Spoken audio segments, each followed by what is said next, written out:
waxaa meesha ka bixi doonto ma taqaanaa markii la gaaro igaar inta soo boorso wato inta airportkan ka soo dego dabadeed guri magaalada kamid inta isku soo qariyo waxa ma aragtay diilay kuureen meeshaas wax farsamo intuu ka soo dhiibo dabadeedna si fudud xukunka inta ku qaatay gabadha magaalada laamiyadeedii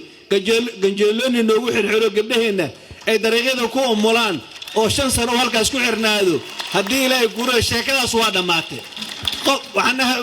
soo dhuumasho ma jirto qof kasta oo xukunka rabto oo xamar timaado xamar xilligii nin boorso wato oo xukun ka qaada jira waa u dhamaatay soo sax ma ahan xamar cidii timaade xukun ka rabto waa inay urur siyaasadeed diiwaan gashataa waa inay barnaamij siyaasadeed shacabkan u soo bandhigtaa shacabka Muqdisho hal milyan is diiwaan gelisay cid oo xukun u ogol yahay oo aan doorasho toos ogolayna ma jirtaba barkay waxa waaye doorasho toos ayaa wadankan ka meel martay baarlamaankeena meel mariyay caasimada dadkeedina waa is diiwaan geliyeen ma doonaysaan cid aanan codkiina ku imaanin inay maanta kadib ay xukunto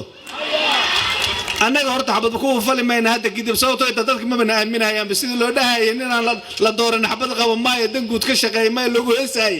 waxaan u maleynayaa heybadii aba ka dhumaysa qof aan hadda kadib la dooranin oo aan shacabka dooranin inay xukun soo raadiso waxa kama jiraan waay marka waxa waaye qof walba shacabka ha nasiibsato ninkii degmo raba inuu gudoomiye ka noqdo barnaamijkaaga siyaasadeed degmadaad gudoomiye inaad ka noqoto rabto bandhigo ayagaana hadhow kugu la xisaabtamayo ninka raba gobol inuu gudoomiye ka noqdo sida aniga oo kale shacabka ayaan u soo bandhigayaa barnaamijkay siyaasadeed wixii aan shalay qabtay iyo waxaan hadda qabto wahay iyo waxaan qaban doonaa insha Allah taala hadba sidoo shacabku ugu qanco ayaynu ku xirantaa fursadda guusha